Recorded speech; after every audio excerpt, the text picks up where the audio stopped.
د خپو د قدیمې له په زیتونو تیلو مالش کړی وې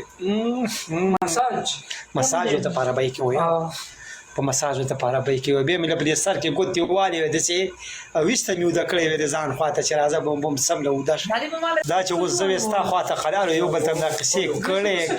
کړی دا شپه دې 12 بجو له ورغلې بیا مې ویلې چې راځه چې اوس یو یخ بوتل وسکو راځه چې بس یو بل خپې کې منډو د خپو د قدیمې له په زیتونو تیلو مالش کړی وې مساج ورته په عربۍ کې وایي په مساج ورته په عربۍ کې وایي بیا مې له په دې سر کې ګوتې والې وې داسې ویسته مې اوده کړی وې د ځان خواته چې راځه بم سم له اوده شه ما سړی یې خو کم دی نو اوس دغسې دا ظالم بیا مې